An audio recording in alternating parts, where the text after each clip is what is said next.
Bueno, quien viene ahora es un joven, licenciado en Economía por la Universidad de Buenos Aires, máster en Economía por la Universidad del SEMA, director y economista, jefe de INVEC, consultora económica, analizando la realidad económica del país y asesorando a sus clientes para optimizar la toma de decisiones. Profesor de la Facultad de Ciencias Económicas de la Universidad de Buenos Aires.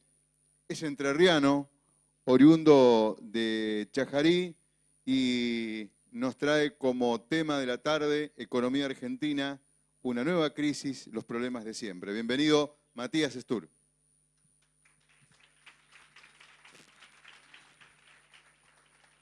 Bueno, buenas tardes a todos. Gracias por la presentación, gracias a los chicos, al Ateneo por la invitación y bueno, felicitaciones por el congreso que están llevando a cabo desde el día de ayer.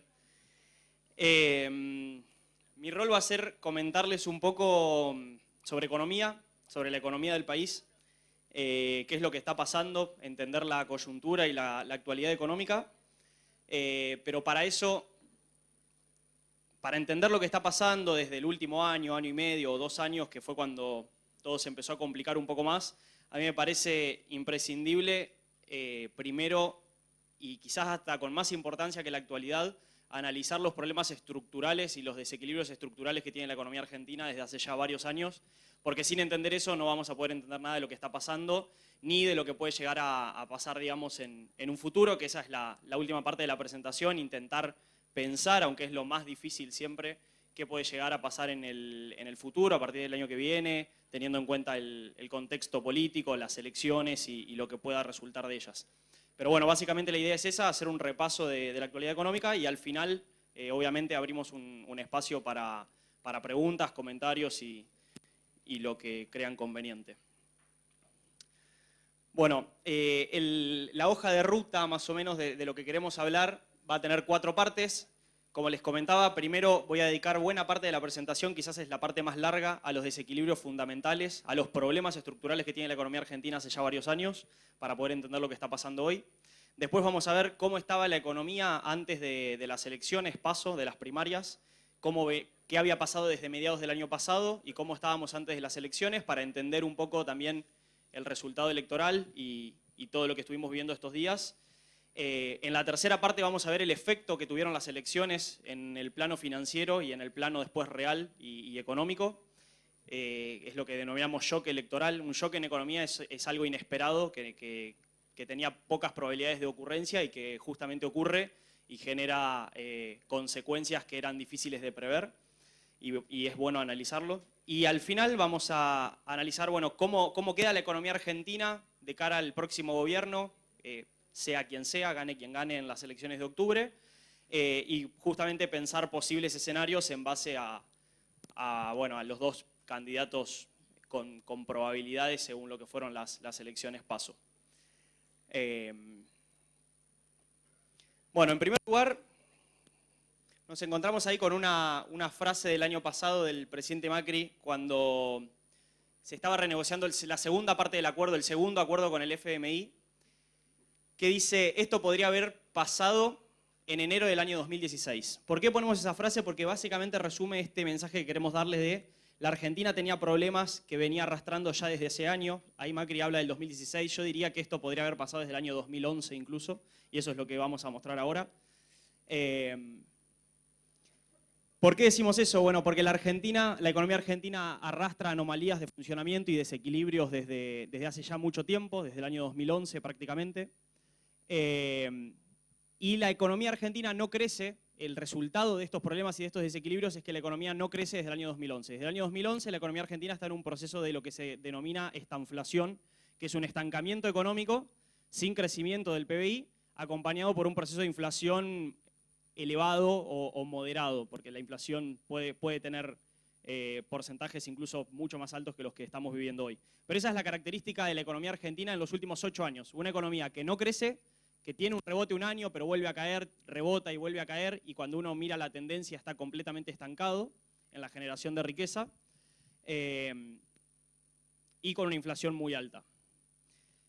Estos 4 años de gobierno, del gobierno de Cambiemos, lo que se intentó llevar a cabo es lo que se conoció como el gradualismo, es una estrategia de corrección de los desequilibrios que tenía la economía, es decir, arreglar los problemas que esa economía tenía de una manera gradual, digamos, despacio a lo largo del tiempo, por dos motivos. En primer lugar, porque eso tiene consecuencias, digamos, las correcciones de los desequilibrios muchas veces tienen consecuencias sociales bastante importantes, entonces eso es lo que dificulta muchas veces para la política económica poder llevar a cabo correcciones de forma más rápida y más fuerte. Y eso, en segundo lugar, requiere necesariamente financiamiento, digamos. Si yo tengo problemas por resolver, pero los quiero resolver a lo largo del tiempo, no los resuelvo de un día para el otro, necesito que alguien me financie esa transición. Es decir, necesito básicamente endeudamiento, como vamos a ver ahora, para comprar tiempo. Tiempo en economía es equivalente a dinero, digamos. Alguien me tiene que financiar esa transición, ese tiempo en el que yo demoro en hacer las correcciones. Y bueno, y básicamente lo que pasó fue que el gradualismo no llegó a resolver todos los problemas, avanzó bastante, como lo vamos a ver ahora, pero desde abril o mayo del año pasado el gradualismo se quedó sin financiamiento. Las personas, los inversores, los fondos de inversión, como quieran verlo, que le prestaban a la Argentina, decidieron dejar de prestarles y a partir de ahí comienza la crisis cambiaria que estamos viviendo desde abril y mayo del año pasado y que desemboca en las elecciones y que después, dado el resultado de las elecciones, vuelve a tener como una segunda crisis cambiaria dentro de una crisis cambiaria que había empezado el año pasado. Pero bueno, como les decía, primero vamos a arrancar por los desequilibrios estructurales. Desde nuestro punto de vista, desde la consultora, la economía argentina tenía dos problemas fundamentales. Desde hace muchos años, y como vamos a ver en este gráfico ahora, a su vez son problemas que la economía argentina siempre los tiene. Justamente por eso el título de la charla, digamos, en el programa es Argentina, una nueva crisis, los mismos problemas de siempre. Es decir, todas las crisis que la Argentina tuvo en los últimos 60, 70, 80 años, cada uno puede poner el rango que quiera, todas tienen sus particularidades, todas tienen algún punto diferente del resto, pero también todas comparten dos desequilibrios básicos que se resumen en una sola expresión, en una sola forma de ver qué es lo que está pasando, digamos. La economía argentina permanentemente gasta más de la capacidad que tiene para producir. Siempre estamos consumiendo o gastando o demandando en términos económicos. La demanda agregada de la economía siempre está por encima de la oferta, de lo que somos capaces de producir y de ofrecer para que sea demandado. Entonces eso nos genera problemas en el largo plazo. En términos numéricos, en términos de variables concretas, ese exceso de gasto respecto de la capacidad de producción siempre se identifica en dos desequilibrios, como les comentaba. El primero es el desequilibrio fiscal. El Estado permanentemente gasta más de lo que recauda. La recaudación de impuestos le da determinada cantidad de dinero y el gasto permanentemente está por encima de esa recaudación y aparecen el fenómeno que se conoce como el déficit fiscal. El déficit fiscal es el exceso de gasto por encima de los recursos que genera que yo tenga que conseguir otra fuente de financiamiento. O puedo financiarme con deuda, pero en el largo plazo eso me trae algún problema, porque si el país se endeuda permanentemente, en algún momento va a tener problemas para repagar esa deuda. Me puedo financiar aumentando los impuestos, que también llega un momento en el que hay un límite y eso también me trae problemas, porque la economía argentina particularmente es una economía que tiene una presión tributaria y fiscal muy alta, que ya no puede continuar subiendo impuestos. Y la tercera vía de financiamiento es la emisión monetaria, que como también seguramente sabrán, a largo plazo tiene consecuencias sobre la inflación que son bastante riesgosas. Entonces, por más que consigamos mecanismos de tapar este problema en el corto plazo, en el largo plazo la única solución es equilibrar las cuentas públicas y eliminar el déficit fiscal, porque de lo contrario algún tipo de crisis va a ocurrir en la economía. Acá lo que vemos es un gráfico desde 1960 hasta la actualidad, un gráfico anual que me muestra, siempre que las barritas azules estén para abajo, quiere decir que el Estado tiene déficit fiscal primario. Esto todavía no le sumamos el pago de los intereses de la deuda, que se lo vamos a sumar ahora, pero sin contar el gasto en intereses, el Estado desde el 60 hasta la actualidad, en casi la mayoría de los años estuvo gastando más de lo que recaudaba. Cuando le sumamos el pago de intereses, que es el gasto total del gobierno, vemos que la situación es incluso más deficitaria que inicialmente. Esta es la situación consolidada, digamos, sumando las dos barras. Vemos que tuvimos un año de equilibrio fiscal en el año a mediados de los 90 aproximadamente, y después hubo 4 años de superávit a principios de los 2000, el año 2003, 2004, 2005, 2006 y 2007. Esos fueron los únicos años en un total desde 1960 hasta la fecha en el que el gobierno recaudó más de lo que gastó. En el resto del tiempo siempre el gobierno estuvo gastando más de lo que recaudó y de esa manera estuvo como inflando, como les comentaba, la demanda por encima de las posibilidades. Ese es el primer desequilibrio y como les comentaba, es un problema característico de la crisis actual, pero es un problema que la economía argentina presenta históricamente. Acá tenemos una serie bastante larga y vemos que siempre pasa lo mismo. El segundo desequilibrio que vamos a ver, bueno, acá vemos que esto ocurre, digamos, independientemente de cualquier gobierno, de cualquier color. Tenemos gobiernos peronistas, radicales, dictaduras, democráticos, etcétera, y parece que el problema persiste permanentemente, digamos, que permanentemente el Estado argentino gasta más de lo que recauda y genera este desequilibrio.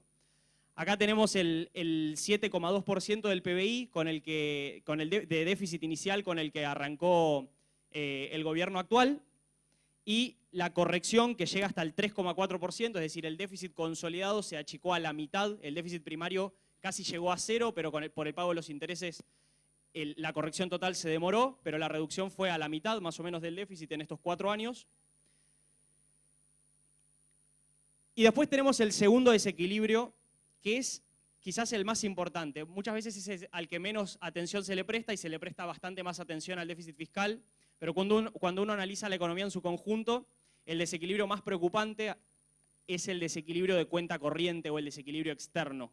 El desequilibrio externo suma a los dos sectores de la economía y me muestra, si hay una situación de déficit, que el país en su conjunto está gastando más de lo que genera. Lo que mostrábamos recién con el déficit fiscal está mostrando si el sector público está gastando más de lo que recauda, o que podría ser entendido como su generación de ingresos, la recaudación de ingresos, pero el déficit externo nos muestra en conjunto el sector público y al sector privado al mismo tiempo. Entonces nos da una idea del agregado del país, si la Argentina en su conjunto está gastando más de lo que produce o no.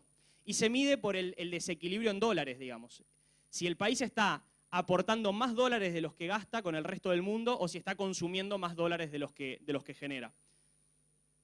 Acá vamos a ver una serie trimestral desde el año 2006 y van a ver, cómo esto, digamos, fue empeorando. Las primeras barras que tenemos miden las exportaciones y las importaciones. Siempre que estén para abajo, quiere decir que importamos más de lo que exportamos. Es decir, compramos más bienes y servicios al resto del mundo que los que nosotros les vendemos al resto del mundo, entonces tenemos un exceso de gasto de dólares por comercio internacional. Pero esa no es la única demanda de dólares que nosotros tenemos. El intercambio de dólares entre un país y el resto del mundo, el más importante muchas veces es el comercial de bienes, pero también tenemos el intercambio de servicios, que está representado en esa barra azul. El servicio más pesado dentro de esa barra, aproximadamente el 80% de la situación del intercambio de servicios entre la Argentina y el resto del mundo, está explicado por el déficit de turismo. Es decir, el turismo es uno de los servicios que más pesa en esa barra y lo que vemos es que siempre que esté para abajo, la Argentina está consumiendo más servicios, está comprando más servicios del resto del mundo que los que es capaz de venderle al resto del mundo. Y como les decía, como es principalmente turismo, ahí lo que vemos es que tradicionalmente los argentinos van a hacer más turismo al exterior que lo que los extranjeros vienen a hacer turismo a la Argentina y ese sería como el principal componente de ese desequilibrio de servicios. Pero también tenemos una tercera fuente de gastos de dólares o de desequilibrio de dólares, que es esa barra gris que aparece ahí, que tiene que ver con los giros de utilidades y dividendos por parte de las empresas multinacionales. Como ustedes saben, más hoy en día, digamos, y desde las últimas décadas, la economía está cada vez más globalizada y en muchos países hay operando empresas multinacionales. Esas empresas multinacionales producen, generan trabajo, exportan, importan o generan para el mercado interno, hagan lo que hagan, pero sus ganancias anuales que obtienen pueden, una parte de ellas, destinarlas a girarlas a la casa matriz, por así decirlo. Y esto pasa en todos los países del mundo, pasa con todas las empresas del mundo e incluso pasa con las empresas multinacionales que la Argentina pueda tener en el resto del mundo. Las empresas multinacionales que la Argentina tiene en el resto del mundo también giran utilidades hacia la Argentina. El problema está que el país tiene muy pocas empresas internacionalizadas trayendo dólares hacia la Argentina en comparación de la cantidad de empresas multinacionales que están en la Argentina girando dólares hacia el exterior. Esto es lo que se conoce como el resultado de la cuenta corriente. Ya ahí automáticamente ustedes pueden ver que en el año 2006 las barras eran eran casi todas positivas, las verdes eran altamente positivas, las azules eran muy insignificantemente negativas y las grises eran negativas, pero el neto, cuando veamos ahora que le vamos a trazar una línea, era superavitario, es decir, el país generaba más dólares de los que consumía. Entonces teníamos un superávit de cuenta corriente o un superávit externo. Eso se fue deteriorando a lo largo del tiempo y desde el año 2011 más o menos, por eso yo ahí pongo como el punto de inflexión, el país consume más dólares de los que genera. Vemos que las barras verdes que eran fuertemente positivas se hacen negativas, eso quiere decir que las importaciones pasan a ser más altas que las exportaciones, el déficit de turismo se hace cada vez más fuerte y el de las barras grises también. Por si no fuera poco, en la Argentina particularmente, y esto sí lo diferencia bastante de otros países del mundo, tenemos una cuarta fuente de demanda de dólares, que es la demanda de dólares por atesoramiento o por ahorro. Además de necesitar dólares para importar, para irnos de viaje y para las empresas multinacionales, los argentinos decidimos ahorrar en dólares, entonces también el país tiene que generar los dólares necesarios para que las personas ahorren en esa moneda. Entonces cuando le agregamos las barras rojas del ahorro en dólares, la situación deficitaria y el desequilibrio se hace incluso más grave de lo que era anteriormente. Esta es la línea que les comentaba recién, sin tener en cuenta todavía el ahorro de dólares. Vemos que el país tenía la línea en positivo hasta el año 2010-2011 aproximadamente, y se hace negativa desde esa parte hasta mediados del año 2018. Si agregamos, tenemos la línea punteada y eso también nos suma el ahorro de dólares. Y automáticamente lo que surge de esto es que, bueno, si un país está consumiendo más dólares de los que genera, necesariamente alguien lo tiene que estar financiando, alguien le tiene que estar prestando esos dólares para consumir. Digamos, si importamos más de lo que exportamos, si salimos de viaje al exterior más de lo que vienen los extranjeros a la Argentina, ¿quién está poniendo esos dólares? Entonces, desde que la línea negra se hace negativa, aparecen distintas fuentes de financiamiento.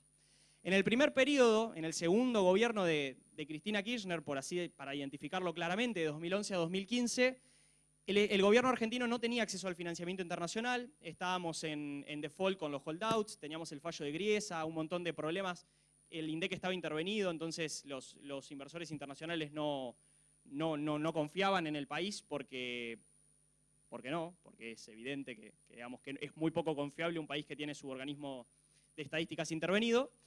Entonces, durante todo ese periodo donde gastábamos más dólares de los que generábamos, financiamos ese exceso de gasto gastando las reservas del Banco Central que se habían acumulado en el periodo previo y a su vez se lo complementó con un cepo cambiario. La función del cepo cambiario justamente fue limitar esa barra negativa. Fíjense que las barras rojas en el periodo del cepo se achican bastante porque se limitó la capacidad de ahorro de las personas en dólares. Entonces, haciendo un apretón, digamos, cambiario, limitando la capacidad de acceso al mercado cambiario por parte de muchas personas, no solo para el ahorro, sino también para la compra de insumos importados, de bienes de capital y demás, se intentó limitar al máximo el acceso al mercado de cambios para que la demanda de dólares no sea tan alta, y como eso no era suficiente, se liquidaron las reservas del Banco Central para financiar ese exceso de gasto y evitar que lo que ocurriría naturalmente. ¿Qué es lo que ocurriría naturalmente si hay más demanda de dólares que oferta? Que el precio del dólar sube, es decir, hay una devaluación de la moneda. Ese es el ajuste natural si a un país le ocurre esto y no tiene reservas para gastar y decide no poner un cepo y demás. Entonces, para evitar eso, durante el periodo en el que nos quedamos, en el que empezamos a gastar más dólares de los que generábamos, de 2011 a 2015, usamos las reservas del Banco Central y pusimos un cepo. Con el cambio de gobierno, a partir del primer trimestre del año 2016, se soluciona el problema con los holdouts, se normaliza la situación del INDEC y demás, y se recupera el acceso al financiamiento de deuda. A su vez, las reservas internacionales a fines del año 2015 habían quedado en cero directamente, incluso en negativas, las reservas netas, cuando uno le descuenta algunos componentes que en realidad no se deberían o no se podrían gastar de las reservas del Banco Central. Entonces, no había posibilidad de continuar gastando reservas y había que levantar el cepo para normalizar la situación con los acreedores, para revitalizar las relaciones con el resto del mundo y demás. Y se comienza a acceder al mercado de deuda para financiar ese exceso de gasto que habíamos visto inicialmente como el exceso de gasto del Estado, pero que acá también lo vemos como un exceso de gastos en dólares. Es decir, esos dólares sobre los que la Argentina consume por encima de los que genera, me los presta el mercado internacional de deuda por un tiempo. ¿Por qué digo por un tiempo? Porque ahí tenemos el gráfico hasta el segundo trimestre del año 2018. ¿Qué pasó en el segundo trimestre del año 2018? Lo que en economía y en finanzas internacionales muchas veces se conoce como sudden stop. Sudden stop, traducido, digamos, es un detenimiento repentino. Por alguna razón, de repente ese flujo financiero que venía a la Argentina a financiar este exceso de gasto por encima de la generación de dólares, se detiene y no viene más. Es decir, las personas que te estaban prestando el dinero desconfían de que tengas capacidad de resolver los desequilibrios y de que tengas la capacidad de repago en el futuro y deciden no seguir financiando al país. Entonces eso automáticamente lo que generaría, si no hubiera otra solución y otro acceso a otro tipo de financiamiento, es ese ajuste repentino y que era lo que justamente se estaba intentando evitar. Digamos, el tipo de cambio, el dólar, subiría muy fuertemente hasta que a fuerza de un precio muy alto, este desequilibrio, este exceso de gasto en dólares por encima de lo que generamos se corrija. Que las importaciones caigan mucho, que las exportaciones tengan algún incentivo por un dólar más alto, que la balanza turística se dé vuelta y que los argentinos no salgan más al exterior porque es muy caro irse de viaje al exterior, y que sea tan caro ahorrar en dólares porque el dólar está a un precio tan alto que no se lo puede comprar, que también se reduzca la demanda de dólares por ahorro. Ese ajuste, obviamente, como pueden imaginar, es un ajuste bastante traumático y bastante doloroso en el corto plazo. Entonces, lo que hacemos a partir del segundo trimestre del 2018 es acudir al Fondo Monetario Internacional, al FMI, que se conoce como el prestamista de última instancia a nivel internacional, es decir, cuando ya el mercado de deuda me detuvo el financiamiento privado, el financiamiento voluntario, acudimos al Fondo Monetario Internacional para corregir, para financiar esa transición, pero ahí sí, obviamente, el Fondo Monetario Internacional lo que mira este desequilibrio, dice, ustedes están gastando permanentemente más de lo que generan en dólares. Durante 4 años pusieron un cepo y gastaron todas las reservas del Banco Central. Durante 2 años y medio usaron toda la deuda que había disponible y ahora me vienen a buscar a mí. Entonces, yo les presto el dinero necesario, pero hagamos las correcciones que hay que hacer porque si no, esto va a seguir para abajo y nunca es convergente la llegada, digamos. Y así como se les terminaron las reservas y se les terminó la deuda, se va a terminar el dinero del FMI. Entonces, esas muchas veces condicionalidades que se conocen por parte del FMI o esos acuerdos que se hacen, la verdad es que son bastante lógicos cuando uno mira esta situación y dice, bueno, esto no puede seguir constantemente en negativo. Hay que hacer el ajuste necesario para achicar este desequilibrio y este exceso de gasto de dólares por encima de lo que estamos generando, que en gran parte, como les mostraba recién, está explicado por el exceso de gasto del sector público. Acá tenemos de nuevo una serie histórica desde el año 1980 y cada una de las barras es un resumen de los 2 gráficos anteriores. Las barras grises muestran el déficit de la cuenta corriente, que era el que estábamos viendo recién, y las azules muestran el déficit fiscal. Fíjense que están muy relacionados. En casi todos los años, cuando hay déficit fiscal, cuando el Estado está gastando más de lo que recauda, a su vez el país en su conjunto está gastando más dólares de los que genera, y cuando hay superávit suele haber superávit de los 2 lados. Eso es lo que se conoce como superávits o déficit gemelos.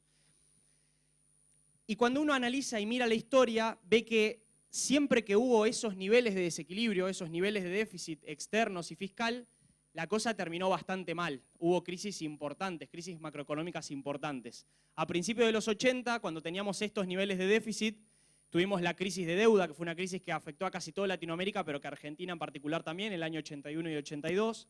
A fines de los 80 tuvimos la crisis de la hiperinflación. A fines de los 90 y principios de los 2000, fíjense que también teníamos esos 2 desequilibrios, tuvimos la crisis del 2001. Y cuando uno mira lo que recibía el gobierno después en el año 2015 y lo analizaba en términos históricos, decía, bueno, la situación es bastante grave, digamos, estamos de nuevo en una situación similar a los 4 últimos episodios en los que la economía argentina entró en una crisis muy profunda. Entonces, innegablemente había que hacer las correcciones necesarias lo más rápido posible para evitar nuevamente un estallido económico como los que habíamos tenido en esos episodios. Esto es lo que se conoce y lo que digamos, el gobierno permanentemente denominó como la herencia, digamos, el gobierno de Néstor Kirchner en el año 2003 que recibe un país muy ordenado, con superávit fiscales y superávit externos, algo que no pasaba desde 1980 en adelante, en realidad desde los 60 no ocurría, y esos superávit se fueron perdiendo hasta de nuevo convertir y dejar y pasar el gobierno a otro partido, a otra fuerza, nuevamente en una situación de desequilibrio fiscal y desequilibrio externo. Es decir, nuevamente un déficit gemelo, empeorando esa situación beneficiosa en la que se había llegado al gobierno. Los primeros años, como pueden ver, las barras azules y grises se corrigieron bastante poco, incluso algunas en los primeros años empeoraron algo, y esa es la parte del gradualismo fiscal, digamos, la parte en la que decidimos intentar corregir esto de manera muy lenta, hasta que ocurre lo que les mostraba recién, este sudden stop, nos dejan de prestar y la corrección se tiene que hacer de una forma mucho más acelerada porque se termina el financiamiento, es decir, se termina el tiempo para hacer las correcciones. Ahora, después de ver estos resultados, que son, como les decía, los dos grandes desequilibrios que sin entender eso no podríamos entender nada de lo que está pasando hoy y de lo que puede llegar a pasar en el futuro, uno se pregunta, bueno, ¿por qué ocurre esto? ¿Por qué permanentemente pasa que el gobierno y el país en su conjunto está gastando más de lo que puede generar o está gastando más de lo que recauda? Entonces una de las primeras cosas que encuentra es analizar qué pasó con el gasto público. Digamos, qué pasó con el gasto público durante estos años que llevó a una situación de recibir o tener un país en determinado momento con superávit fiscal, sin problemas macroeconómicos de relevancia y volver a tener un déficit tan alto. Lo que vemos en este gráfico es también una serie histórica de los últimos años, desde los 90 hasta la fecha.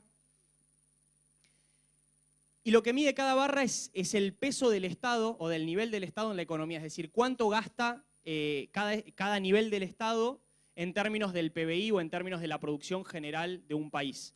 Las barras azules miden el gasto de la nación, del gobierno nacional, las barras verdes miden el gasto consolidado de todas las provincias de la Argentina y las barras naranjas miden el consolidado de los municipios. Entonces ahí lo que tenemos es, para tomar un año de referencia, que puede ser el año 1998, que fue el año como más normal antes de que se desate toda la crisis macroeconómica del 2001, vemos que entre los tres conjuntos del gobierno, el Estado consolidado en su conjunto argentino gastaba 30 puntos del PBI. Es decir, el 30% de toda la riqueza generada en un año en la economía pasaba por las manos del Estado, por así decirlo, y era gastado por el gobierno, por los distintos niveles del gobierno.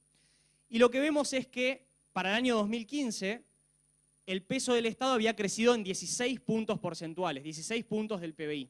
El Estado, que gastaba 30 puntos del PBI en el 98, pasó a gastar un poco más de 46 puntos del PBI en el año 2015. Es decir, casi la mitad de la economía era gasto público, pasaba por las decisiones de gasto y de recaudación, obviamente, del Estado. Entonces, ahí lo primero que encontramos es, claro, ahora, digamos, ¿por qué hubo esta situación? ¿Por qué terminamos nuevamente con una situación de déficit fiscal? ¿Fue porque no hubo recursos o fue porque se gastó demasiado? Bueno, lo primero que vemos es que el crecimiento del gasto público en esos casi 20 años fue el más alto de la historia argentina. Nunca antes el Estado argentino se había sobredimensionado de esta manera.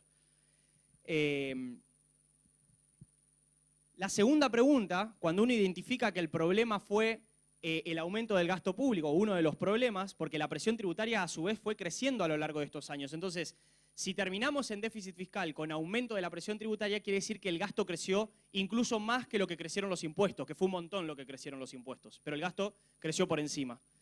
Entonces, la segunda pregunta para intentar analizar o decir, bueno, ¿cómo corregimos esto? Es decir, ¿en qué se gastó? Esos 16 puntos del PBI extra que gastamos en el 2015 y que no gastamos en el año 98, ¿a dónde fueron? Para intentar encontrar una respuesta y encontrar una posible solución. Y ahí vemos que de esos 16 puntos hay 15 puntos muy fáciles de identificar. Después el resto puede estar disperso en distintas áreas del Estado, pero hay 3 grupos de 5 puntos que explican casi la totalidad de este crecimiento del gasto, que son, en primer lugar, 5 puntos de seguridad social. La seguridad social es digamos, la atención al sector pasivo de la economía, que son los adultos mayores y los menores, las personas que no trabajan porque no tienen edad todavía de trabajar o las personas que no trabajan porque ya están excedidas de edad y están jubiladas o pensionadas. Vemos que de esos 16 puntos que creció el gasto, 5 responden a aumento de la seguridad social. Y cuando uno mira la seguridad social hacia adentro, identifica que casi 4,5 puntos es aumento de jubilaciones. Y es bastante lógico cuando uno analiza un poco la historia de qué pasó en los últimos años. Tuvimos 2 moratorias previsionales en el año 2007 y en el año 2006, 2007 y en el año 2014, donde casi 3,5 millones de nuevas personas ingresaron al sistema jubilatorio, algunos sin ningún año de aporte, otros con menos años de aporte de lo que la ley requiere, pero, digamos, después cada uno puede tener sus consideraciones de si esto es necesario, por motivos redistributivos y demás, pero yo lo que estoy apuntando acá es al efecto macroeconómico de ese aumento del gasto y a identificarlo dónde está. Después hay 5 puntos más del PBI que fueron a subsidios económicos. Estos son los subsidios para mantener las tarifas públicas durante los últimos años en niveles mucho más bajos de lo que costaban. Es decir, el subsidio a la electricidad, al gas, al transporte, al agua, etcétera, se llevaba 5 puntos de gasto del PBI. Y después, por último, tenemos otro grupo de 5%, de 5 puntos del gasto de empleo público, que cuando uno a su vez lo analiza, ve que es un empleo público muy concentrado en las barras verdes, por así decirlo. Es un empleo público generado en las provincias. De esos 5 puntos, 4,5 son entre provincias y municipios y solo medio punto del PBI está en exceso de gasto público o en aumento de gasto público a nivel nacional. Esto también, ¿por qué lo aclaro? Porque son detalles que pueden parecer menores, pero que a la hora de corregir estas cuestiones hacen incluso más difíciles, porque el gobierno nacional tiene decisión sobre el gasto nacional, pero no puede obligar ni puede acordar con ningún gobernador reducir la planta de personal o acomodar, digamos, un aumento del empleo público que haya habido durante estos años. Entonces, en un país como el argentino, que tiene un gobierno federal, hay decisiones que hacen a la macroeconomía que cuando uno las quiere resolver o las quiere acomodar, no tiene todo el poder de decisión y la capacidad para hacerlo porque hay cuestiones que no dependen de ellos. Entonces, como primer punto, con respecto al gasto, me parece interesante identificar cuáles fueron los motivos del aumento del gasto público para pensar en lo difícil que quizás era resolverlo, porque ustedes imagínense que el 5%, por ejemplo, de aumento de seguridad social, es muy difícil volver atrás con eso, porque hay, digamos, cuestiones judiciales, fallos de la Corte y demás que hablan de derechos adquiridos. Entonces, eso es casi imposible, diría yo, retraer ese exceso de gasto que se generó de un año hacia el otro. Con respecto a los subsidios económicos, sabemos lo complicado que fue políticamente el aumento de tarifas a los servicios públicos. Y con respecto al empleo público, como les decía, los problemas de jurisdicciones, de ver de dónde o de quién depende ese exceso de gasto. Después lo que vemos es la corrección que se hizo en el gasto público en los últimos 4 años, que se logró bajar del 46 al 41%, 41,6% del PBI de gasto. Y eso, digamos, además de entenderlo desde el punto de vista de las finanzas públicas en términos macroeconómicos, es interesante entenderlo porque esto es un exceso de demanda, digamos, que va generando el Estado con el aumento del gasto y que después va a tener repercusión en el exceso de consumo de dólares respecto de lo que podemos generar. Digamos, si hay un Estado que está aumentando jubilaciones, pagando salarios, subsidiando tarifas, eso básicamente lo que está haciendo es inflar o, digamos, ir generando un aumento de consumo y de demanda en otros bienes y servicios que si la oferta no acompaña a esa expansión de la demanda, empezamos a entrar en problemas por el lado externo, como vamos a ver ahora. A su vez, además del exceso de gasto público, un segundo elemento que nos pone en problemas con respecto al sector externo es lo que se conoce muchas veces como el atraso cambiario o la evolución del tipo de cambio real. Muchas veces ustedes habrán escuchado hablar a empresarios, productores y demás que dicen yo con este dólar no puedo exportar, digamos, no soy competitivo. Bueno, este gráfico desde fines de los 90 hasta la actualidad, lo que busca mostrar justamente es eso, es la competitividad del dólar, es cuán competitivo en términos reales, no nominales, es el tipo de cambio. Cuanto más alto esté este índice, significa que el dólar es más apropiado para los exportadores, el país se hace más barato en términos de dólares y es más fácil exportar, y al mismo tiempo se desincentivan las importaciones porque las importaciones pasan a ser muy caras, y cuanto más bajo está el indicador, se hace más difícil exportar porque el país se encarece, los costos en dólares suben, y a su vez se hace muy fácil o muy barato importar. Los productos importados, en términos del poder adquisitivo de las personas, se reducen significativamente. Entonces lo que vemos es, en primer lugar, como veíamos recién, el exceso de gasto público que ya nos va a condicionar después al desequilibrio externo. Y lo segundo que vemos, para pensar qué pasó con las exportaciones durante todos estos años, que es un tema clave que vamos a ver ahora, es lo que pasó con la dinámica del tipo de cambio real. Vemos que a diciembre del año 2015, antes de que se levante el cepo cambiario, en términos de competitividad, ese dólar que estaba a 9,50, 9,60 aproximadamente, le estaba dando a la economía argentina una competitividad cambiaria igual a la de fines de la convertibilidad. Es decir, el nivel de competitividad de ese dólar de 9 pesos, 9 y pico, era igual al del 1 a 1. Que en ese momento, digamos, una de las principales quejas del sector productivo era la falta de competitividad que generaba esa convertibilidad de un tipo de cambio tan bajo. Entonces vemos que con la devaluación del 2002, la cuestión de la competitividad subió mucho, se mantuvo durante buen tiempo un tipo de cambio muy competitivo y la inflación empieza a atrasar a ese dólar y a hacerlo cada vez más barato en términos de poder adquisitivo y nos complica por ese lado también el frente externo.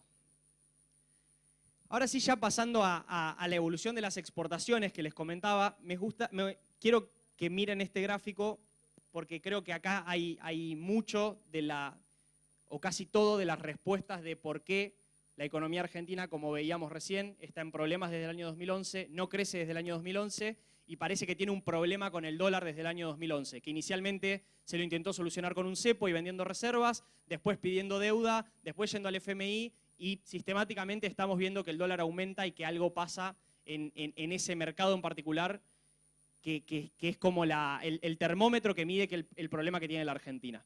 Este gráfico muestra desde el año 2000 la evolución de las exportaciones. Está en un número índice, no está en dólares, pero es la evolución del valor de las exportaciones de la Argentina desde el año 2000 hasta el año 2015. Fíjense que desde el año 2000 hasta el año 2011 sube sistemáticamente. Tiene una caída en el año 2009, que ahora vamos a ver a qué se debe, pero se recupera y crece hasta el año 2011, pero desde el año 2011 en adelante empieza a caer. Es decir, que el país exporta cada vez menos desde el año 2011 hasta el año 2015. Llegamos a exportar 84.000 millones de dólares anuales más o menos y al año 2015 llegamos con 56.000 millones, es decir, una caída del 35% en las exportaciones aproximadamente.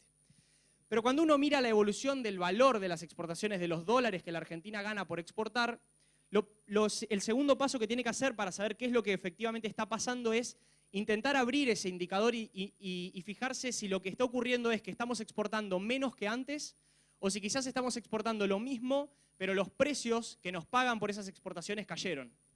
Entonces, a este gráfico le sumamos la evolución de los precios de los bienes que nosotros vendemos y como segundo, la evolución de las cantidades. Y ahí lo que vemos automáticamente es que ese boom de exportaciones que tuvo la Argentina desde el año 2000 al año 2015, básicamente fue un boom de precios. No es que la economía argentina exportaba cada vez más y estábamos produciendo año a año un volumen mucho mayor de exportaciones que el anterior y cada vez enviábamos más barcos al exterior y lo que sea, y éramos una potencia exportadora. Lo que estaba pasando, como verán con la línea gris, era que los volúmenes exportados, las cantidades exportadas, crecieron relativamente poco, un 20 o 25% hasta el año 2007, 2008, y desde ahí se quedaron estancadas e incluso empezaron a caer. Pero ¿por qué eso no se observaba? ¿Por qué nadie se daba cuenta que estábamos exportando poco? Porque los precios eran tan beneficiosos para la Argentina, tan altos, que cuando uno miraba el valor en dólares, parecía que la Argentina estaba exportando cada año más. Digamos, lo más evidente es la evolución del precio de la soja. La soja en el año 2000-2001 estaba a 180, 200 dólares la tonelada y a principios del año 2012 llegó a estar a 650 dólares. Entonces, ese crecimiento en el nivel de precios hizo crecer las exportaciones argentinas, pero no necesariamente porque estábamos produciendo y vendiéndole mucho al resto del mundo, sino por un factor externo que no controla el país, que se define por el crecimiento de China, por la tasa de interés de Estados Unidos, en el mercado de Chicago, un millón de cosas que la Argentina no puede controlar. ¿Y por qué es clave eso? Porque un país no puede depender, su situación externa, de que los precios internacionales le sean permanentemente favorables, y menos aún en un país donde sus principales productos de exportación son productos agropecuarios, commodities o como quieran llamarlo, donde el precio es altamente volátil, a diferencia de otros países que exportan otro tipo de productos. Entonces, el problema fundamental de la Argentina, que es esta incapacidad de exportar o esta falta de exportaciones, se expresaba y se veía desde hace muchos años, pero durante mucho tiempo, hasta el año 2011 o 2012, estuvo tapado, nadie no se lo podía ver y no generaba problemas por niveles de precios excelentes que una vez que se terminaron vamos a ver que empezaron los problemas. Hay una frase muy conocida de Warren Buffett que dice: solo cuando baja la marea se sabe quién nadaba desnudo. Bueno, eso básicamente fue lo que le pasó a la Argentina con sus exportaciones y los precios. Porque los precios de los productos exportados por Argentina, lo que pasó hasta el año 2011 y del año 2011 en adelante, le pasó a toda Latinoamérica. Le pasó a Perú, le pasó a Chile con el cobre, le pasó a Colombia, le pasó a Uruguay. Pero ninguno de esos países tuvo el nivel de problemas que empezamos a tener nosotros a partir del 2011. ¿Por qué? Porque cuando uno mira este mismo gráfico para esos países, las cantidades exportadas crecían tanto o más que los precios. Es decir, aprovecharon el boom de precios internacionales para dedicarse justamente a producir y a exportar cada vez más. No tuvieron una política comercial y exterior con un sesgo antiexportador que lo único que hizo fue beneficiarse de los precios mientras duraron, y cuando dejaron de durar no habíamos crecido en cantidades. Trabajaron sistemáticamente para aumentar las cantidades vendidas y que cuando los precios se reviertan no sufran las consecuencias de manera tan violenta. Esto es lo que pasó desde el año 2015 al año 2019. Vemos que las exportaciones se recuperan algo, pero todavía estamos muy lejos de los niveles de 2011. Y esto, como les decía recién, muestra los términos de intercambio. Esto básicamente lo que muestra es cuán beneficiosos son los precios que el resto del mundo le ofrece a la Argentina, lo que le paga el resto del mundo a la Argentina por sus bienes.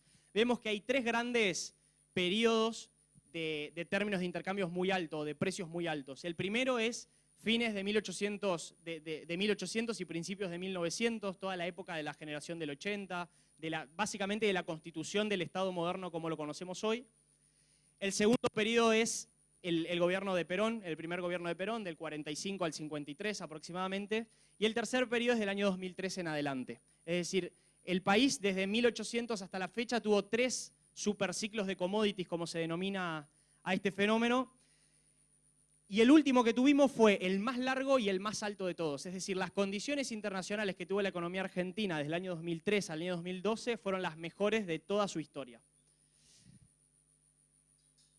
Ahora, para seguir y profundizar un poco más con respecto a las cantidades exportadas, acá lo que les estoy mostrando es la misma línea gris que veíamos anteriormente de las cantidades exportadas, pero lo que vamos a hacer es desagregarlos por componentes y decir, bueno, cómo evolucionaron distintos componentes de las exportaciones, y después vamos a ver algunos productos en particular.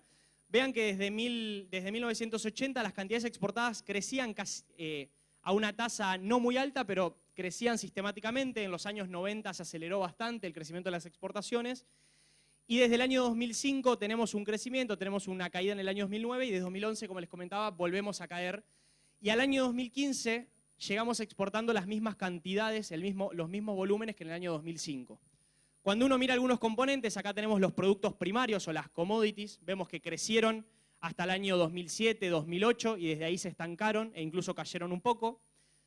Tenemos las manufacturas de origen agropecuario, que es toda la producción del agro industrializada, por así decirlo, o pasado por algún proceso industrial, lo que es exportación de alimentos. Acá están las economías regionales, la exportación de vinos y demás. Todo lo que es elaboración industrial en base a productos agropecuarios. Tenemos un crecimiento hasta el año 2007 y desde ahí empezamos a caer sistemáticamente. Exportaciones de productos industriales crecen hasta el año 2012 y ahí caen abruptamente. Esto se debe a que somos muy dependientes en la exportación industrial de lo que pasa en la economía brasilera. Mientras Brasil crecía, las exportaciones industriales argentinas crecían. Cuando Brasil entró en recesión, toda la exportación de industria se desplomó porque éramos muy Brasil dependientes. Y el último componente que tenemos, que es el peor de todos, es el de los combustibles y energía. Esto es lo que pasó básicamente con la exportación de petróleo y gas en Argentina. Creció la exportación hasta el año 2003, y a partir del año 2003, cuando se comienza con la política tarifaria que duró hasta el año 2015, se desincentiva absolutamente la inversión y la producción de energía, y empezamos a caer en la exportación energética hasta llegar en el año 2015 a exportar lo mismo que exportábamos en el año 1990, es decir, casi 30 años atrás. Esto es lo que pasa desde el año 2015 hasta la fecha. Vemos que las cantidades exportadas se recuperan, impulsadas por casi todas las ramas. Crece la producción, la exportación de bienes primarios. Ahí tenemos la sequía del año pasado que hace esa caída tan fuerte en la línea verde. Aumentan las exportaciones industriales, aumentan las exportaciones de manufacturas agropecuarias y se empieza a recuperar la exportación de energía. para que esto no parezca, digamos, tan alejado de la realidad o difícil de identificarlo, yo creo que uno de los, digamos, más que nada ustedes teniendo en cuenta el sector productivo al que pertenece y demás saben, digamos, si son conscientes de las políticas antiexportadoras que se aplicaron desde el año 2003 al año 2015 y que son una de las principales causas de este deterioro de las exportaciones, que una vez que cayeron los precios dejaron al descubierto que la situación externa no era sostenible. Uno de los casos más emblemáticos es lo que pasó con la producción y la exportación de trigo, pero esto se identifica en cualquier producción que uno quiera mirar, digamos. En las economías regionales, por ejemplo, podemos ver la evolución de la exportación de frutas y podemos compararlo con distintos países de la región. Estas son las toneladas exportadas de frutas desde el año 2001 hasta el año 2018 por Chile. Estas son las toneladas exportadas de fruta por Perú. Perú era un país que casi no exportaba frutas en el año 2000 y llega el año pasado a exportar 1,5 millones de toneladas. Y esta es la evolución de la Argentina. Estábamos aproximadamente al mismo nivel que la economía chilena hasta el año 2007-2008 y a partir de ahí empezamos a caer y hoy exportamos menos frutas que Chile y menos frutas que Perú. Chile solo con la exportación de cerezas genera más dólares que todo lo que la Argentina genera con todo su complejo frutícola, con peras, con manzanas, con la citricultura, con la uva, con los arándanos, con todo lo que se les ocurra.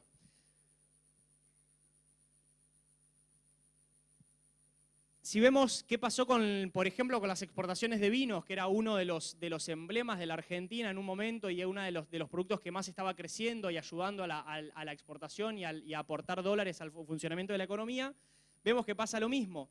Esta es la exportación de toneladas de vinos por parte de Chile y esta es la exportación de vinos por parte de la Argentina. Teníamos la misma dinámica hasta el año 2005, 2006, 2007 y a partir de ahí la Argentina se estanca y empieza a caer y Chile sigue creciendo y hoy nos saca más de 1 millón de toneladas de diferencia en la exportación. Entonces, esto que podemos ver con algunos ejemplos concretos, tenemos el caso de la carne. Estas son las toneladas de carne exportadas por la Argentina. Desde el año 2000 hasta el año 2005 se llega a un pico, se cae durante todo el año desde 2009 a 2011 y nos empezamos a recuperar a partir del año 2015.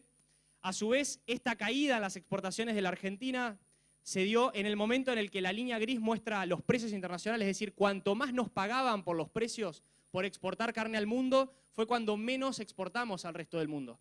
En todo este periodo, toda esta brecha que vemos entre el precio y las cantidades, la Argentina se perdió de generar casi 12.000 millones de dólares solo de exportaciones de carne. Entonces, piensen todos estos dólares no generados, esta riqueza no generada durante estos años. Hoy estamos siguiendo día a día y viendo si podemos destrabar el nuevo desembolso del FMI de 5.000 millones de dólares y solo de exportación de carne perdimos 12.000 de no generarlas. Entonces, estos son algunos ejemplos para que quede en concreto cuál es el problema y qué es lo que pasó con el sector externo y por qué hoy tenemos tantos problemas con el dólar. Y por último, como consecuencia, de esta parte, como les comentaba, está el resultado de todo esto que venimos viendo, de los desequilibrios del gasto público, de los desequilibrios externos, de esta destrucción del sector exportador de la Argentina, tenemos la estanflación, es decir, el estancamiento económico desde el año 2011 con una inflación alta. Lo que vemos acá es la evolución del PBI desde principios de los 90, este es el promedio anual, y si ustedes ven, tenemos un crecimiento durante los 90, tenemos la fuerte recesión del año 2001-2002, una de las crisis más importantes que tuvo la Argentina, donde el país, la economía se contrajo un 20%. Empezamos una fuerte recuperación a partir del 2003, por distintas razones, principalmente por el impulso externo con los precios internacionales. Tenemos la recesión del año 2009, nos recuperamos hasta el 2011, y si ustedes ven, a partir del año 2011 tenemos lo que les comentaba recién, un año en el que caemos, nos recuperamos, volvemos a caer, nos volvemos a recuperar, volvemos a caer, nos volvemos a recuperar, pero la tendencia desde el año 2011 hasta hoy es una tendencia de estancamiento absoluto. El PBI de la economía argentina no crece desde hace 8 años y si lo miramos incluso en términos per cápita, como la población va creciendo, el PBI per cápita está cayendo en estos 8 años. Y lo último que vemos es esa caída que vemos en el indicador es la recesión iniciada el año pasado, a partir de abril del año pasado, que es en lo que nos vamos a concentrar ahora en la segunda parte, pero tengan en cuenta, y no se olviden de esta parte, porque después lo vamos a ver con más detenimiento, de que esa recesión es una más en un periodo de 8 años de estancamiento, donde tenemos recesiones y recuperaciones, pero sin lograr una tendencia sostenida de crecimiento a lo largo del tiempo. Ahora vamos a analizar la economía prepaso, digamos, vamos a ver cómo estaba la economía argentina antes de las elecciones. Acá hay una frase que generó bastantes comentarios el año pasado por parte del ex ministro Duhovne, que dijo: en la Argentina nunca se hizo un ajuste de estas magnitudes sin que caiga un gobierno. Básicamente lo que estaba intentando expresar era la dificultad y el desafío enorme que era ordenar las cuentas públicas y estos desequilibrios que estábamos viendo en un contexto de un gobierno que a su vez gobernaba con minorías en ambas cámaras, con minorías en las provincias con los gobernadores y demás.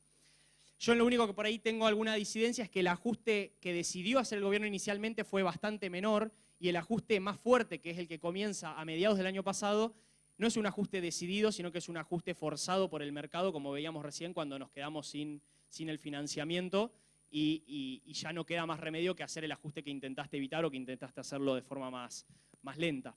Pero como les decía, el último episodio recesivo que comienza el año pasado, en el año 2018, comienza con la sequía del año pasado, que le restó muchos dólares de exportación y mucha actividad económica a la Argentina.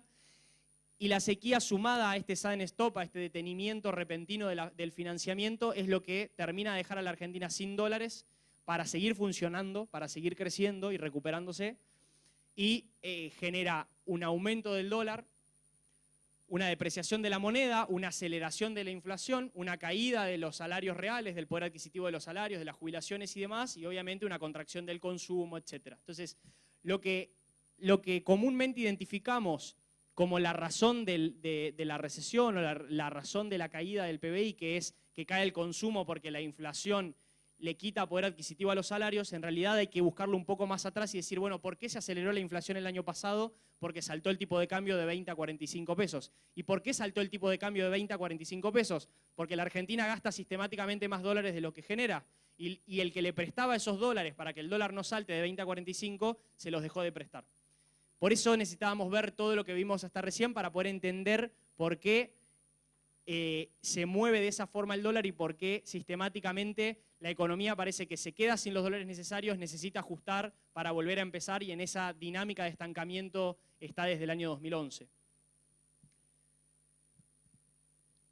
Acá lo que vemos es la evolución del dólar, como les comentaba recién, desde la salida del cepo, el dólar estaba entre 16, 17, 18 pesos. A principios del 2018, estaba en 20. Tenemos ahí el sudden stop, nos quedamos sin estos dólares que gastamos de más, y automáticamente el dólar pasa de 20 a 45 pesos, ese ajuste rápido que habíamos querido evitar. Lo mismo pasa con la inflación. Acá tenemos la inflación que estuvo entre 30 y 25 y por momentos 40% desde el año 2007 en adelante. Estaba en 25% a inicios del año pasado. Con el aumento del dólar se va al 57% de pico que tocamos hace pocos meses. Y acá volvemos a ver lo que les mostraba en el primer gráfico, en el gráfico recién del PBI. Esta es la evolución de la actividad económica desde el año 2011 hasta la actualidad. Es decir, la parte esa del estancamiento que veíamos es como si le hiciéramos un zoom, y lo que vemos son las 4 recesiones que hemos tenido desde el año 2011. La primera en el año 2012, donde la economía argentina cae un 4,5%, cuando se implementa el cepo cambiario, porque ya nos estábamos quedando sin los dólares necesarios. La segunda en el año 2014, cuando ocurre esa devaluación en enero de 2014, donde el dólar se va de 6 pesos a 8 y la economía cae 4%. En el año 2016, la economía cae menos 3,3%, se vuelve a recuperar, y esta es la recesión actual que estamos atravesando, que va acumulando un 6,5% de caída, es la más fuerte de las últimas 4. Pero cuando ustedes miran toda la serie, lo que ven es una cosa que se recupera, vuelve a caer, se recupera, vuelve a caer, pero está estancada en ese nivel. A partir del tercer trimestre del año pasado estamos en el marco del programa con el Fondo Monetario Internacional, y como ustedes pueden ver, fíjense que de ese 6,5% que cayó la economía, la parte más grande de la caída, 5 puntos de caída, ocurrieron en el segundo trimestre del año pasado, es decir, antes de que hagamos el acuerdo con el Fondo Monetario Internacional. Y esto es bastante lógico, digamos, si bien muchas veces se lee o se escucha en la televisión y demás que la crisis o que la recesión que la economía argentina está viviendo es por la aplicación de las recetas del fondo, en realidad cuando uno mira esto lo que ve es que la mayor parte de la caída se ocurrió previamente, ocurre cuando la economía se queda sin los dólares porque se corta el flujo financiero. A su vez tenemos la sequía que le quitó un montón de crecimiento a la economía argentina y que eso en las cuentas del PBI cuentan principalmente en el segundo trimestre del año, de cada año, porque ahí se concentra la cosecha gruesa, digamos. Y vemos que desde que estamos en el acuerdo con el Fondo Monetario Internacional, al contrario de lo que se cree, lo que se consiguió es suavizar la recesión. Es decir, desde que estamos en el acuerdo y estamos recibiendo los dólares del fondo para intentar de que la recesión y que la crisis y que el ajuste sea lo menos doloroso posible, la economía cayó o se contrajo solo un 1,5%. Lo que quiero decir con esto es, si no hubiéramos conseguido este acuerdo con el Fondo Monetario Internacional, la caída hubiera sido bastante más grande y de lo que efectivamente fue. Lo mismo vemos con el empleo privado. Este mismo mecanismo de estancamiento desde el año 2011 se observa con la generación del empleo privado. Si no crece la economía, no van a crecer los niveles de empleo. Lo mismo ocurre con el salario real, como les comentaba.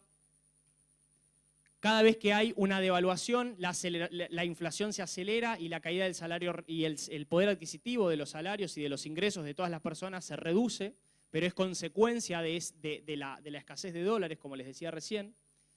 Vemos que desde 2015 a la fecha el salario real promedio cayó un 13%, el poder adquisitivo de los salarios.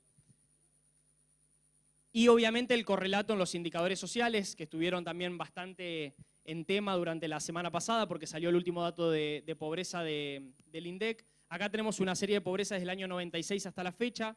Vemos que el pico máximo que había alcanzado la pobreza llegó casi al 70% con la crisis del 2002. Desde ahí baja durante los primeros 4 años hasta un 40%, que es más o menos la pobreza que había a fines de los 90, estamos a ese mismo nivel. Luego se reduce hasta un 29-30%. Desde ahí ya empieza a crecer entre el año 2011 al 2014, cuando la economía se estanca, la pobreza crece del 28-29% al 32%. Durante los primeros 2 años del gobierno de Cambiemos, cuando la economía crecía y teníamos el financiamiento, como les mostraba recién, la pobreza vuelve a descender hasta un 25,5%, y desde que se nos termina el financiamiento, sube el dólar, caen los salarios y cae el nivel de empleo, volvemos a tener un aumento de la pobreza y hoy estamos con un nivel de tasa de pobreza similar a la del año 2008, del 35,4%.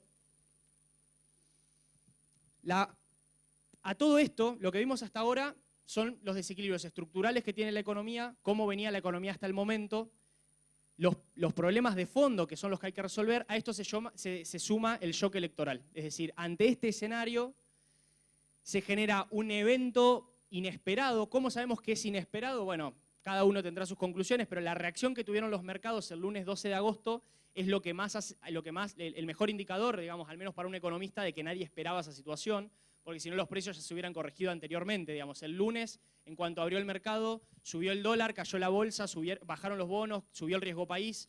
Es decir, todo eso habla de un cambio en la percepción por parte de todos los agentes de la economía que no existía antes. Y cuando uno dice, bueno, ¿y qué cambió desde el viernes 9 al lunes 12 de agosto en la política económica? En la política económica no cambió nada. Lo que cambiaron fueron las probabilidades de que gane uno u otro candidato. Entonces, el shock político viene a empeorar esta situación que mostrábamos hasta recién. Como les comentaba, todos los activos financieros se vieron deteriorados, el dólar, los bonos, las acciones.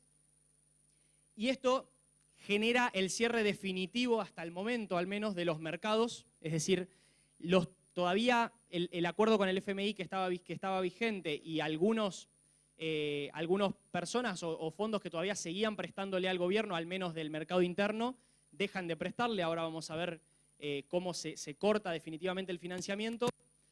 Y el piso que estaba encontrando la recesión, que había dejado de caer durante la primera parte del año, vuelve a perforarse y la economía desde agosto vuelve a caer nuevamente, vuelven a caer los salarios y estamos en una nueva fase recesiva desde el mes de agosto. Esta es la evolución del dólar. Fíjense, una vez conocido el resultado de las PASO, el dólar que estaba a 45 pesos salta a 60 pesos. Estas son las reservas internacionales del Banco Central, que estaban en 65.000 millones de dólares. Una vez conocido el resultado de las PASO, las reservas empiezan a caer y perdemos ya casi 18.000 millones de dólares de reservas. Esta caída se explica por 3 canales, básicamente. En primer lugar, gente sacando sus depósitos en dólares de los bancos, que como eso tiene un porcentaje de encaje en el Banco Central y forma parte de las reservas, cuando alguien retira un depósito de su banco privado, eso afecta directamente a las reservas. La dolarización de las personas, digamos, todo el mundo sale a comprar dólares nuevamente y para evitar que el dólar, que ya había saltado de 45 a 60, continúe aumentando, el Banco Central sale a vender sus reservas para defender el dólar en ese precio, porque si no lo defendía, digamos, el aumento de la inflación iba a ser mayor y la caída del salario real va a ser mayor. Y esa renovación de deuda que se venía haciendo, que vamos a ver ahora, se deja de hacer y todos los acreedores de la Argentina que venían renovando sus vencimientos de deuda le exigen al gobierno cancelar todos los vencimientos que vayan ocurriendo. Entonces esos son los 3 motivos principales por los que caen las reservas. Acá vemos el mismo efecto sobre el riesgo país y el Merval. El riesgo país que estaba en 800 puntos salta hasta los 2.000 puntos. Y el Merval, que es el valor de todas las empresas de la Argentina, cae a la mitad, medido en dólares. La inflación, que estaba en 55, 56% y venía bajando en los últimos meses, la mensual, rebota al 4% en agosto. Las bolitas rojas muestran la nueva proyección de inflación y las azules eran las anteriores porque la inflación venía desacelerándose. Es decir, que desde las PASO también hay una reversión en el proceso inflacionario. Y acá está lo que les comentaba recién. Estas son las renovaciones de deuda que se venían haciendo antes de las elecciones. Cada vez que le vencía deuda al gobierno, los acreedores decidían refinanciársela en distintas proporciones. En algunos momentos el 66% de los acreedores se los refinanciaban, en otro momento el 100%, en otro momento el 114%, es decir, que le refinanciaban y le prestaban algo más. Cuando uno mira el promedio, ve que en los 3 meses anteriores a las PASO, el 97% de la deuda que iba venciendo se iba renovando. Es decir, se vence un bono y el acreedor dice, bueno, te lo cambio, te lo presto por 3 meses más, 5 meses más, 1 año más, depende del plazo, pero se va renovando. Lo que pasa desde las elecciones es que ese porcentaje pasa al 5% en la primera licitación de deuda, es decir, el primer vencimiento de deuda que hubo posterior a las PASO se renovó solo un 5% y el segundo directamente un 0%, nadie quiso renovar la deuda y cuando esto ocurre exigen el pago inmediato de ese dinero prestado y ese es el motivo por el cual tiene que salir de las reservas internacionales. Estos son los vencimientos de deuda que quedan hacia adelante, hacia el año que viene. El año que viene vencen casi 35.000 millones de dólares de deuda, que es un problema que, como les decía recién, cuando hay refinanciamiento era un problema que no existía, o al menos que no había con esta magnitud en la Argentina hasta antes de las elecciones, porque la renovación venía siendo bastante alta, pero desde las elecciones, al bajar hasta cero esa refinanciación, todo da de pensar de que va a ser difícil mantener este nivel de cumplimientos. Entonces, al problema estructural que vimos recién se suma un problema, una urgencia, digamos, que es cómo solucionamos los vencimientos de deuda que quedan a partir del año que viene. Entonces es casi inminente pensar en una reestructuración de la deuda pública. Y como resumen, y para pasar a la última parte ya e ir cerrando, el efecto de las PASO lo podemos ver en estos indicadores sencillos. El dólar que estaba a 45 pasa a 60 pesos. La renovación de deuda que estaba en el 97% pasa al 0. El riesgo país que estaba en 800, 850 pasa a 2.000 puntos. El Merval que estaba en 44.000 puntos pasa a 27.000 puntos. Y la tasa de interés del Banco Central que estaba en 60 pasa al 80% y desde ahí está bajando, pero ese fue el primer aumento fuerte que tuvo. Por último, vamos a ver cuál es el estado de la economía hacia adelante. Es decir, mucho se habló en el año 2015 de cuál era la herencia que recibía el gobierno por parte del gobierno anterior en términos económicos. Y entonces uno se pregunta, bueno, ¿cuál es la herencia que queda hacia el futuro? Digamos, ¿se solucionaron algunos de los problemas económicos? ¿Cómo está la economía hoy para el gobierno que tome, sea quien sea, a partir del año 2020? ¿Está mejor o peor que el año 2015? Nosotros consideramos que la herencia hacia el año 2010, la herencia 2019 para el año 2020 es mejor que la que recibió el gobierno en el año 2015 en varios indicadores. Y esto generalmente cuando uno lo dice suena, digamos, parece bastante incomprensible por parte por ahí de los no economistas, por así decirlo, porque todo el mundo analiza las variables visibles de la economía y la primera impresión es que casi todas las variables están peor. Y eso lo vamos a ver ahora justamente. Pero nosotros lo que decimos, digamos, es que cuando uno analiza la economía hay como dos planos de análisis económico y dos planos de variables. Tenemos los resultados económicos, que son las variables que ve todo el mundo, que es el poder adquisitivo de los salarios, el nivel de inflación, la pobreza, digamos, los indicadores visibles del día a día. Y debajo de todo eso están los fundamentos económicos, que es justamente lo que los economistas nos ocupamos de observar, de analizar, de estudiar y de preocuparnos, digamos, porque la gente, el común de la gente se preocupa, como es lógico, por lo que ve todos los días en el supermercado o en su vida cotidiana. Pero debajo de todo eso está la estructura de la economía, lo fundamental de la economía, que es lo que termina contagiando después, si no se lo resuelve, en toda la parte visible, en toda la parte de arriba. Y que es lo que nosotros, como les comentaba, decimos que eso está desacomodado desde hace muchos años, pero que se empezó a expresar cuando cayeron los precios internacionales a partir del año 2012. Entonces, cuando uno mira la herencia en términos de resultados, tanto en crecimiento económico estamos peor, la inflación está más alta, el dólar, digamos, aumentó más, la devaluación fue más alta, el desempleo está algo más alto y el nivel de pobreza también está algo más alto, estaba en 30% y lo más probable es que termine en... El último número dio 35% y para fin de año podría estar en 38%, porque a su vez teníamos una herencia hasta antes de las PASO y tenemos otra herencia después de las PASO, porque el aumento del dólar, el aumento de la inflación generó nuevos costos y nuevas caídas en la economía. Pero cuando miramos toda la parte de los fundamentos, no sé cuánto de esto se puede llegar a ver desde el fondo, pero lo que identificamos como los verdaderos...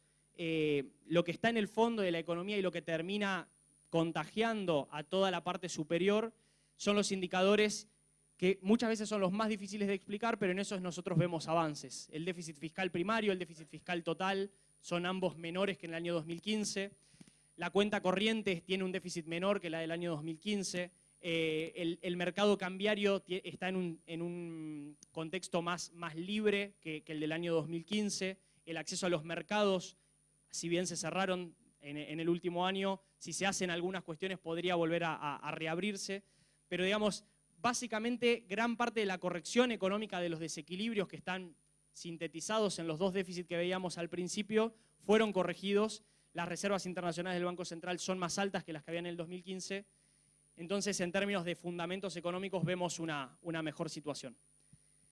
Pensando hacia futuro, los escenarios posibles luego de las elecciones, nosotros, cada uno, digamos, puede tener su análisis y sus probabilidades sobre quién puede ganar las elecciones y seguir gobernando o que haya un cambio de gobierno. Nosotros lo que hacemos es un análisis de los dos candidatos que han quedado mejor posicionados en las PASO y lo que pensamos es algunas preguntas o algunos aspectos a destacar de cada uno por lo que se puede saber. Esta es la parte más difícil porque es muy diferente lo que hace un político o lo que dice un político en campaña de lo que hace una vez que llega al gobierno, condicionados por el contexto y demás.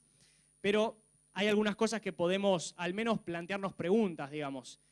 En un contexto de continuidad de Macri, lo primero que tenemos que tener en cuenta es que parte del daño, digamos, que tuvo la economía desde el año pasado hasta hoy y que se intensificó con las PASO ya está hecho, es decir que comenzar el año que viene vamos a comenzar ya desde un punto de partida más bajo, porque la economía ha caído bastante, como les mostraba recién, desde el año pasado. Pero en temas, por ejemplo, fiscales, podemos pensar que el gobierno necesitaría avanzar en una reforma previsional para solucionar el gran peso que tiene la seguridad social y principalmente las jubilaciones en el gasto total del Estado. Ahí se habla de distintas cuestiones. Subir la edad jubilatoria sería una de las posibilidades. Se analizan distintas estrategias para corregir esto. Creemos que hace falta una última etapa de corrección de la política tarifaria, de correcciones de precios de las tarifas, y creemos que se continuaría con la reforma tributaria de reducción de impuestos que se votó en el año 2017 en el Congreso, que va bajando impuestos bastante gradualmente, pero que tiene una reducción de impuestos importante en lo que es impuesto a las ganancias para las empresas, impuestos, contribuciones patronales y demás, creemos que eso podría seguir continuando. En términos financieros, nosotros vemos que la reapertura del financiamiento, es decir, volver a que el mercado le preste dinero al gobierno sería más fácil con una continuidad de Macri que con otra opción que vamos a analizar ahora. Creemos asimismo que hay que ir hacia un reperfilamiento o reestructuración de la deuda porque los vencimientos están bastante pegados en el tiempo, como les mostraba recién. Es probable que también se busque una renegociación con el Fondo Monetario Internacional para extender los plazos de pagos también con el fondo. Y creemos que todo eso llevaría a una estabilización cambiaria bastante más probable que como vamos a analizar ahora con el caso de Alberto Fernández. En términos monetarios, creemos que si se controla en el corto plazo la estabilidad cambiaria, sumado a alguna reingeniería, digamos, de alguna manera que se vuelva a modificar la política monetaria, porque hoy está con un control bastante estricto para lo que es el nuevo contexto inflacionario principalmente, creemos que se iría hacia una normalización monetaria y algún control de las negociaciones salariales, porque como le mostrábamos recién, cada vez que los salarios recuperan el poder adquisitivo de compra que tenían en el periodo pasado, volvemos a tener un problema con el frente externo hasta que no generemos las exportaciones suficientes para contener esa demanda. Y por último, el último componente de lo que analizamos de la continuidad de Macri es más en términos estructurales o de modelo de país o de modelo productivo. Creemos que continuaría con la política de apertura comercial y de impulso a las exportaciones y se está también analizando con bastante profundidad la necesidad de avanzar hacia una reforma laboral. Ahora, cuando uno analiza las posibilidades digamos hacia futuro, en el caso de que ocurra una victoria del candidato Alberto Fernández, ahí las posibilidades son un poco más difíciles de delinear de qué es lo que podría pasar hacia futuro.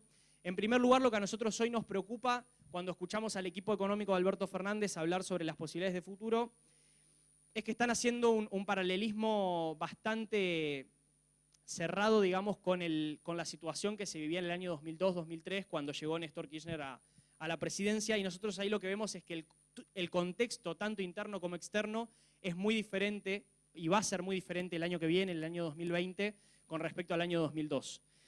Principalmente en el año 2002 no existía la inflación, no era un problema en la economía argentina la inflación porque veníamos de 10 años de convertibilidad donde se había solucionado absolutamente el problema de la inflación. Entonces el aumento del dólar que generó la salida de la convertibilidad de 1 a 3 pesos no generó un aumento de la inflación, generó un salto de precios discreto, pero que volvió automáticamente a una inflación del 3%, y eso fue lo que permitió que la competitividad cambiaria quede tan alta durante tantos años. Brasil creció al 5 o 6% empezó a crecer a partir de esos años y nos empujó regionalmente en el crecimiento, y obviamente, como hablábamos recién, el precio de las commodities que empezó a subir y que llegó a los récords históricos que empujaron las exportaciones y que le dieron a la economía el aire necesario para recuperarse. Nada de esos tres elementos existe o va a existir en el año que viene. Brasil sigue estancado desde la recesión desde el año 2015, la inflación está en uno de los niveles más altos de las últimas décadas, y los precios internacionales no hay señales de que puedan tener una nueva recuperación. El principal elemento que generaba el aumento de los precios internacionales era el fuerte crecimiento de China, que crecía al 14, 15% por estos años, y hoy China está creciendo al 6%. Además tenemos una guerra comercial entre Estados Unidos y China y un montón de complejidades y de complicaciones en el contexto internacional que no existían en ese momento. Entonces las recetas del 2002 no funcionarían en el año 2020. Una vez dicho eso, entonces uno dice, bueno, a un posible gobierno de Alberto Fernández le quedan tres opciones.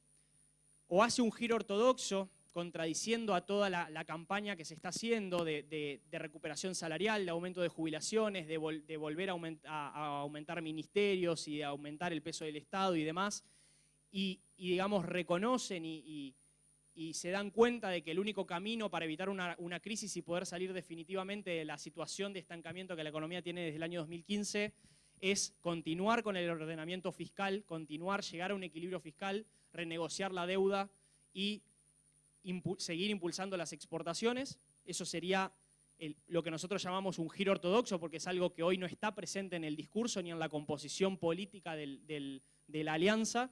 Y ahí lo que nos hace un poco de ruido es la probabilidad de que esto ocurra. Digamos, en primer lugar, a la luz de cómo se está haciendo la campaña, sería una especie de traición electoral para todo lo que se viene diciendo. En segundo lugar, no es seguro que pueda tener apoyo internamente dentro de su alianza para llevar a cabo un giro de este tipo. Algunos analistas políticos sugieren que el peronismo siempre tiene mayor capacidad que las fuerzas no peronistas para readaptarse y cambiar de dirección. Nosotros lo que vemos es que el armado del Frente de Todos particularmente tiene algunos componentes que no siempre estuvieron presentes en otros armados peronistas, por ahí más radicalizados, más vinculados a espacios políticos con ideas más intervencionistas que serían difíciles hoy de convencer. Y en tercer lugar, como mostramos ahí, digamos, le costaría bastante más ser creíble esta opción, entonces el giro ortodoxo debería ser exagerado e incluso el ajuste debería ser más fuerte o las señales hacia el mercado deberían ser más fuertes por justamente esta desconfianza de origen que tiene hacia los mercados esta fuerza política. El segundo camino, si no se va por un giro ortodoxo y que se intente hacer las correcciones, sería lo que hoy aparenta, que es continuar con una política populista, es decir, hacer lo que hicieron, las medidas que se tomaron entre el año 2013 y 2015. Nosotros creemos ahí que no hay ningún espacio para llevar a cabo ese tipo de políticas y que eso nos llevaría a una fuerte crisis casi asegurada. Y el tercer camino es un camino del medio donde se intente convencer, digamos, a ambos lados y a intentar quedar bien con el mercado y hacer las cosas correctas para evitar una crisis, pero sin terminar de romper hacia interiormente con la fuerza política. Ahí creemos que habría algún problema de incertidumbre, de financiamiento de esa estrategia también gradual y la economía podría seguir estancada por un tiempo más. Y haciéndonos las mismas preguntas que nos hacíamos para el caso de Macri en términos fiscales y de gastos de impuestos, acá vemos poco probable una reforma jubilatoria. Quizás lo que más se podría hacer en términos jubilatorios sería algún mecanismo de intentar recortar a las jubilaciones más altas, pero sin tocar a las jubilaciones mínimas y a las jubilaciones del medio. Eso sería un parche desde nuestro punto de vista porque, digamos, la situación del envejecimiento poblacional y de que las personas jubiladas viven cada año más, también hay que solucionarlo de alguna manera, porque es un problema no solo argentino, sino de todo el mundo. Creemos que se suspendería la reforma tributaria que está ocurriendo desde el año 2017, es decir, los impuestos que bajaron algunos en estos años dejarían de bajar e incluso podrían volver a subirse, y ya se habla casi sin ningún disimulo de subir retenciones nuevamente y de subir el impuesto a los bienes personales. Y en temas de retenciones, a su vez, se hace bastante hincapié en una diferenciación al estilo de la que había antes del 2015, donde los productos del campo, por así decirlo, paguen tasas de retenciones bastante más altas que las del resto de la economía. En términos financieros, nos hacemos las preguntas, ¿se iría hacia una negociación con los acreedores o directamente se patea el tablero y se hace un default y se vuelve a empezar? Ahí hay que ver cómo se maneja esa negociación, cómo se maneja la relación con el FMI, porque no es lo mismo decir un default cuando estás en un acuerdo con el FMI que cuando no. Y si bien hay que pensar muy seriamente las consecuencias de corto, de mediano y de largo plazo que tendría para la Argentina un nuevo default. Argentina es uno de los países que más veces defaulteó su deuda de todos los países del mundo. Y obviamente se reforzaría el cepo cambiario, porque también ya lo dijeron bastante abiertamente, para controlar la demanda de dólares. En términos monetarios, de política monetaria, se habla de reducir las tasas de interés y de volver a financiar el gasto público con emisión monetaria. Eso nosotros creemos que en un contexto de inflación del que estamos partiendo ahora, pondría en grave riesgo de una aceleración inflacionaria aún más alta, yéndonos ya a niveles que no hemos visto en los últimos años de tasas de inflación. Se habla de hacer un acuerdo social entre empresarios y sindicatos para manejar la cuestión salarial. Ahí hay que ver si tienen más pesos los empresarios, si tienen más pesos los sindicatos, qué es lo que va a pasar con los salarios, qué va a pasar con las tarifas. Se habla de volver a trazar las tarifas para incentivar el consumo, así como se hizo en la década pasada, pero si volvemos a congelar tarifas, vamos a perder la recuperación de exportaciones de energía que veíamos recién, y Vaca Muerta quedaría básicamente sin producirse. Y en términos más estructurales del modelo económico, En términos comerciales también nos resulta bastante llamativo, digamos, cómo se podría pensar hacia el futuro, ya que se han mostrado algunos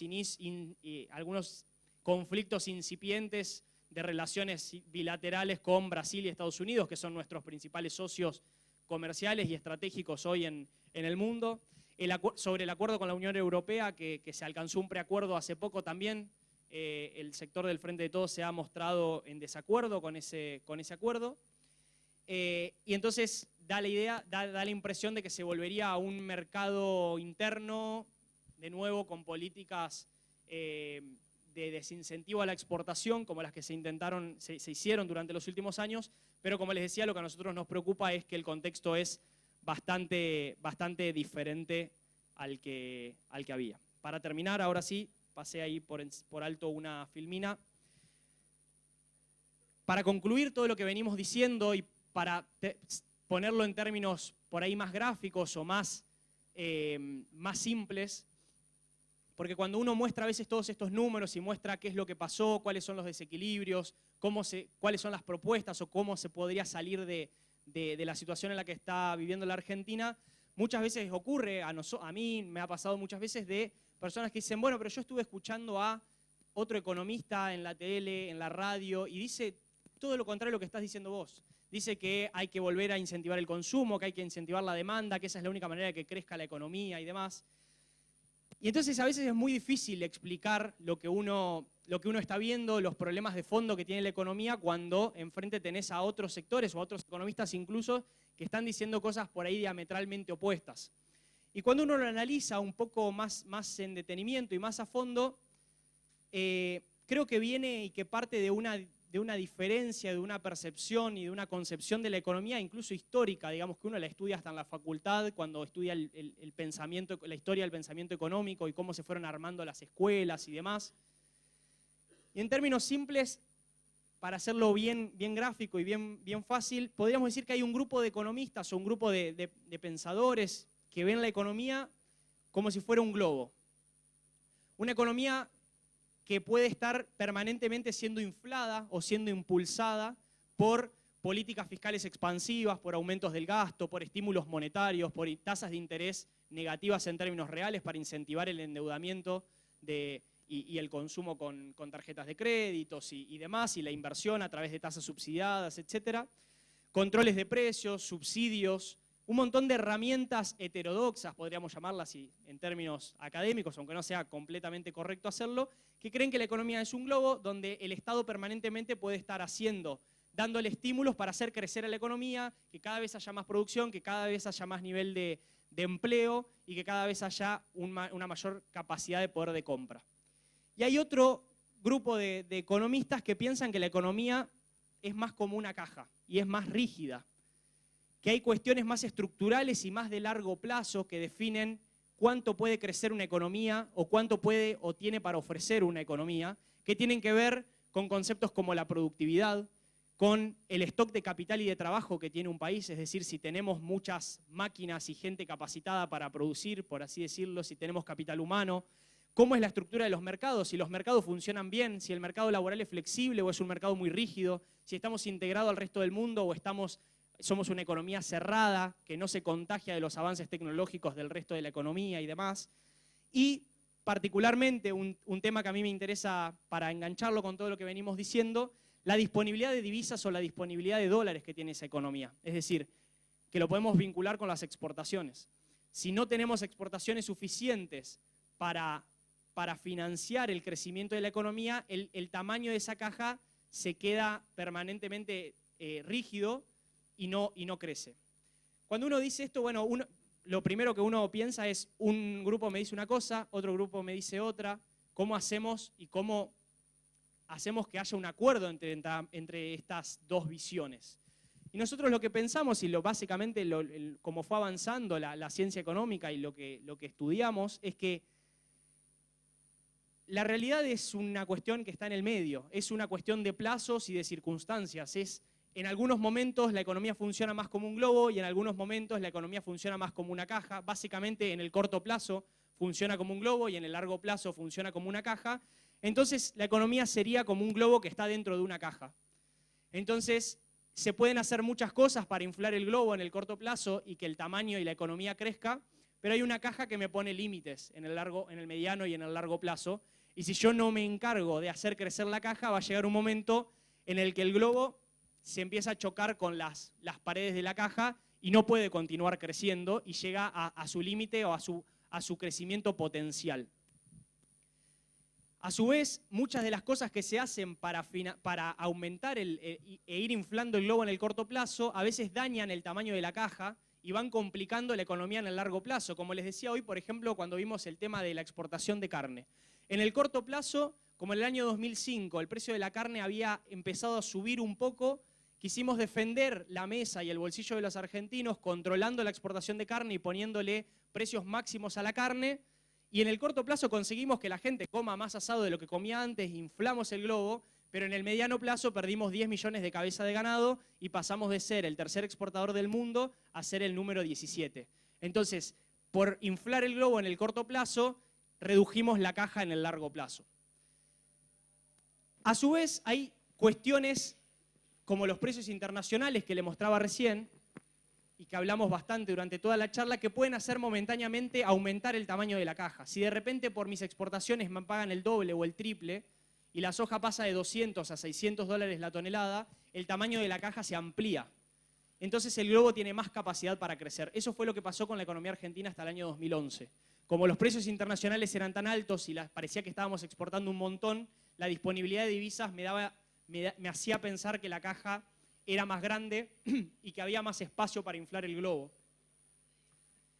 Cuando los precios se revierten y volvemos a la situación normal, vemos que la caja vuelve a tener el tamaño que tenía y el globo me quedó sobredimensionado. Es un globo que está excediendo los tamaños de la caja y que no puede aguantar por mucho tiempo. Intentamos mantener esa situación con distintos mecanismos, como les mostraba hoy, primero usando las reservas del Banco Central, después endeudándonos, después con la plata del fondo.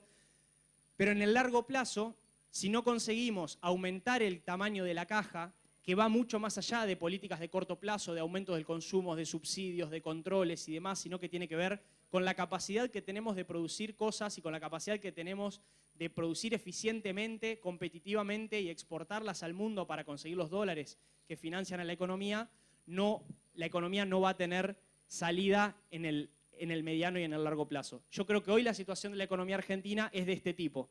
El globo quedó sobredimensionado, la caja tiene un tamaño menor y en ese problema de demanda de corto plazo y de oferta de largo plazo estamos encerrados desde el año 2011.